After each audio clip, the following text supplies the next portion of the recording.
یہ تھے بہر مسائد محقہ کے دوران قبلہ مالک علی رکھوکر صاحب ایڈوکیٹ مالک زندگی دراز فرمائیں.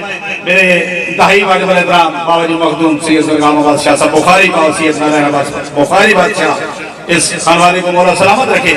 الاباس عزداری اینڈ ساؤنڈ سسٹم تلگنگ مالک مزید استعصاب فرمائے. سمین کرام ایک لمبی فہرست ہے مولا کے مداخانوں کی ممبر حسین پر عظیم مداخان تشریف فرما ہے. ذاکر حسین عباس کھوکر صاحب بابا جی کا حکم ہے تشریف لائیں اور ان کے بعد جناب قبلہ ذاکر حسن رضا ہاشم صاحب سید حیدر علی شاہ صاحب جناب سید مختار حسین شاہ صاحب جناب ذاکر علی رضا قومی صاحب ذاکر عقیر عباس مست اچھا جناب قبلہ سردار موسیٰ خان دروچ خطیب الحسن خطیب آل محمد جناب علامہ غلام جعفر جدوئی صاحب زین جیون عباس اور دیگر مولا کے عظیم مداخان خطبہ تشریف فرما ہے. اپنے وقت میں ذکر محمد و آل محمد بیان فرمائیں گے. حسین عباس کھوکر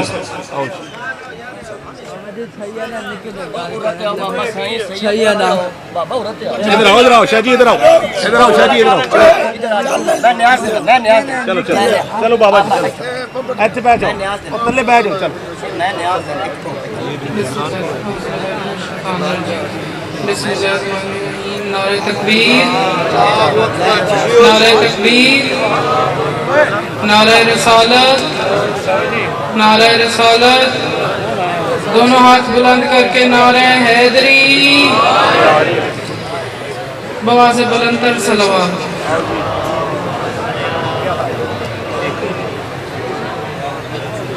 جب ظہور ہوا نا علی کی لاڈلی بیٹی کا تب بی بی فاطمہ زہرا نے بی بی کو گود میں لے کے دیکھا کہ بی بی روتی جا رہی ہیں اور آنکھیں نہیں کھول رہی.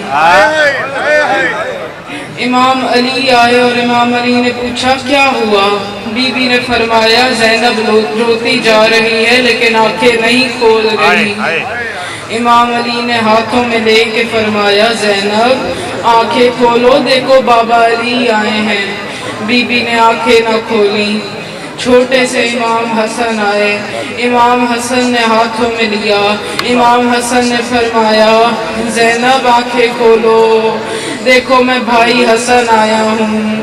میرے جنازے پہ تیر چلنے ہیں مجھ بھائی حسن کے لیے آنکھیں کھولو. بی بی نے آنکھیں نہ کھولی. امام حسن رونے لگے کہ زینب کیوں نہیں آنکھیں کھول رہی. چھوٹے سے امام حسین آئے. امام حسین نے فرمایا آج سیدوں کے گھر سے رونے کی آوازیں کیوں آ رہی ہیں؟ امام بی بی نے فرمایا حسین بہن کا ظہور ہوا ہے لیکن بہن آنکھیں نہیں کھول رہی. امام حسین نے بی بی کو ہاتھوں میں لے کے فرمایا آپ امیروں کو کیا پتا ہم غریبوں کو کیسے بلاتے ہیں. امام حسین خاک پہ بیٹھے. امام حسین نے فرمایا زینب میں نے کربلا میں اکیلا شہید ہو جانا ہے. زینب میرا کچھ نہیں رہے گا. زینب میرے بعد تم نے اکیلے شام جانا ہے. زینب میرے لیے آنکھیں کھولو. بی بی نے آنکھیں کھولی. بی بی نے فرمایا حسین آج آنکھیں کھول رہی ہوں لیکن یاد رکھنا ایک وقت آئے گا میں کہوں گی آنکھیں کھولو تب تم نے آنکھیں کھولنی ہیں. امام حسین سوچتے رہے کب وہ وقت آئے گا جب زینب کہے گی آنکھیں کھولو. کربلا آ گئی. قاسم شہید ہو گئے. اکبر شہید ہو گئے. اصغر شہید ہو گئے. عباس شہید ہو گئے. امام حسین شہید ہو گئے. خیمے جل گئے. شام غریبہ آ گئے.